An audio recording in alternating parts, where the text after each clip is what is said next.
इतिहास के बीते दिनों में तो हम पीछे नहीं लौट सकते, पर हम ये तो देख सकते हैं कि हमने अपनी यात्रा कहां से शुरू की और कहां तक पहुंचे हैं।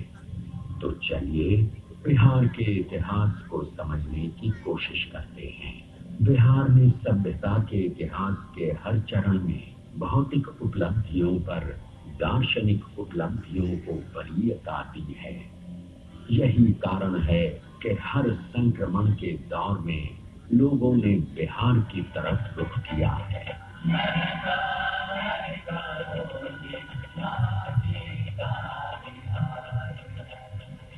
बिहार ने विश्व सभ्यता को पहला गणतंत्र तो दिया ही, विदेह राज जनक के रूप में पहला दार्शनिक राजा भी दिया। ये भी विश्व सभ्यता में एक अद्भुत उदाहरण है कि जिस बिहार में आस्तिक दर्शन का सूत्रपात हुआ, उसी भूमि पर जैन एवं बौद्ध जैसे अन्य दर्शनों का भी सूत्रपात हुआ। वर्चस्ववादी संस्कृतियों के विरोध में यहाँ से आवाजें लगातार बुलंद होती रही हैं। आइए चलिए बिहार की कहानी की शुरुआत करते हैं।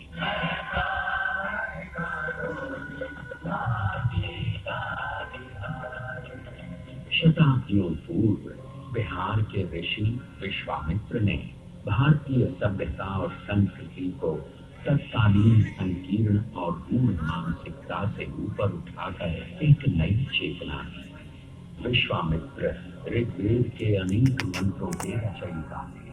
उनका आश्रम आज के बक्सर जिले में स्थित था। राम और लक्ष्मण को लेकर उत्तर बिहार में स्थित विदेह की सीता से मिलाने का काम विश्वामित्र ने ही किया। लोग जब अपने जीवन के सच, औचित्य, संवेदना और विडंबनाओं का प्रतिबिंब किसी व्यक्तित्व में पाने लगते हैं, तो उससे हद तोड़कर जुड़ने लगते हैं।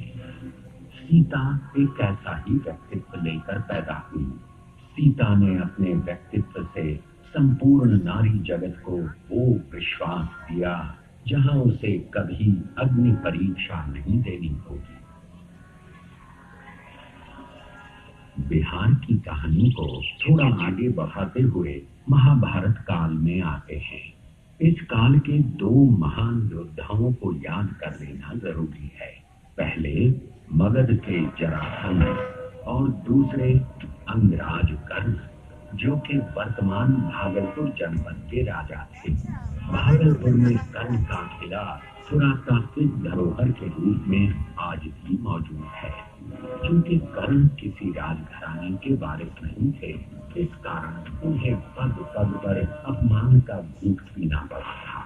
वो एक महान धनुर्धर होने के साथ साथ महादानपति भी थे और इस व्रत की रक्षा में ही उन्हें जान गंवानी पड़ी थी।